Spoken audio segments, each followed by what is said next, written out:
2018 жылдын отчетун аткаруубуз боюнча талкуу жакшы болду. 30 депутат суроо берди. Биз да комитеттен суроолорду бергенбиз.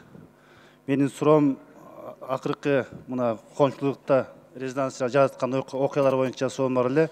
Урматтуу Мухаммедкалый Дүйшөкевич. Мына Турцияда Кыргызстанда кылмыш кылган кылмышкер, издеде жүргөн кылмышкер консулдун машинасына жүрүп өлтүрүлдү. Турциянын СМИлери жазып атат, бул консулдун кызматкери экен деп. Буну Эркин Сопоковду жөнүндө иштен алып койдуңуз.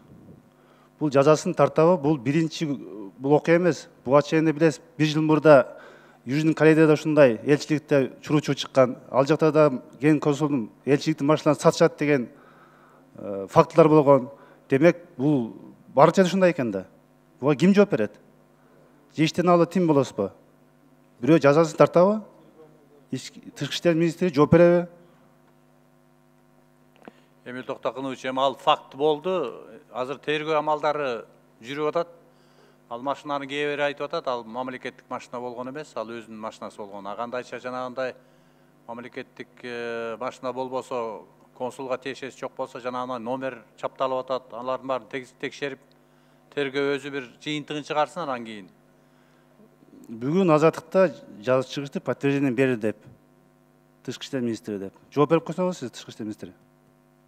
Туура машина ушулардыкы экен деп, Кеңес консулга тиешелүү деп. Мүмкүн бул 1 жылдан бери ушу машина минип жүргөндөр. Мүмкүн ишке кирип алгандар, бул Кыргызстандын белгилүү айыр экени саймайты.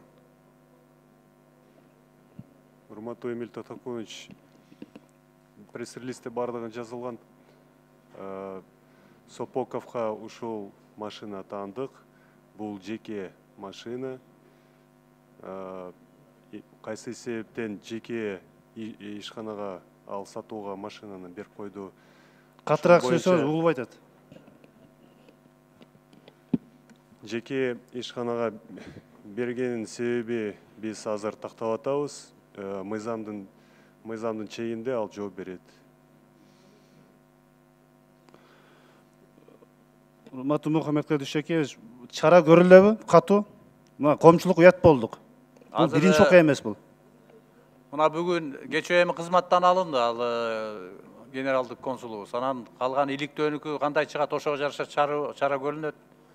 Сөзсүз түрдө биздин тышкы иштер министринин ошол жакта элчилигиндеги биздин элчиликтин аброюн сакташ боюнча чаралар көрүлөт. Жооптуу кызматкерлер жоопко тартылат эгер дагы боло турган болсо.